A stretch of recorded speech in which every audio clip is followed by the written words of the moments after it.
Our hearts beat to the city streets. We began to feel the fire. We rise like tall buildings as the chemical. Hi, Miss Chubby! Napadala ko na kay Mr. Lalamove ang aking munting regalo para sa'yo this Valentine's Day. Sana magustuhan mo ang munting kong regalo para sa'yo. Naway magbigay ito ng ngiti sa'yo. God bless! Yo, what's up, Pinas? So yun nga, dumating na ang kailangan dumating na padala ni Loco 8.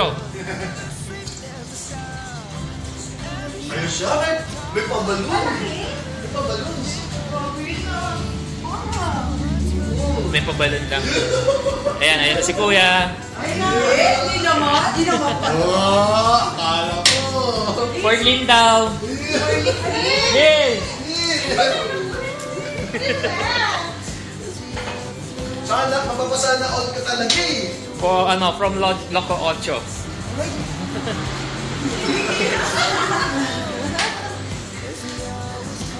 Ayan na nga po.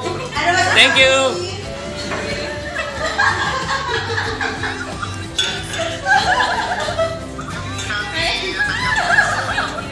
Thank you! Paano yung mga kasama niya dito kahit chicharong bulaklak, sir? Wala po ba, sir, chicharong bulaklak?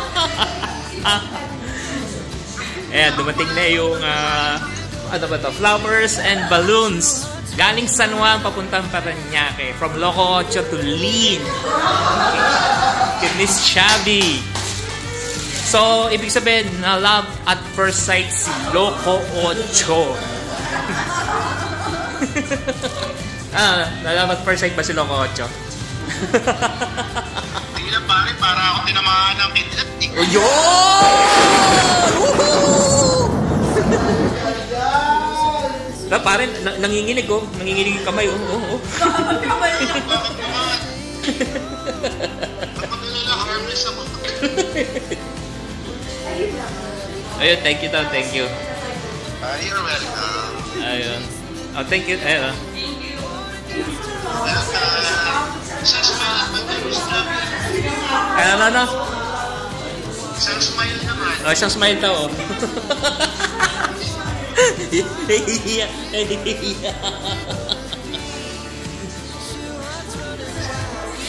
Mag-usap na lang kayo. Message mo sa TikTok. Okay, pre. Peace out!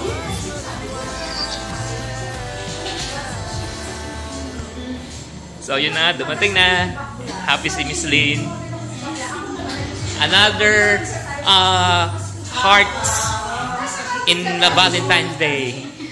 Diba? Isang masayang Valentine's Day para kay Miss Lynn. Peace out, Pilipinas. Our hearts beat to the city streets. We began to feel the fire.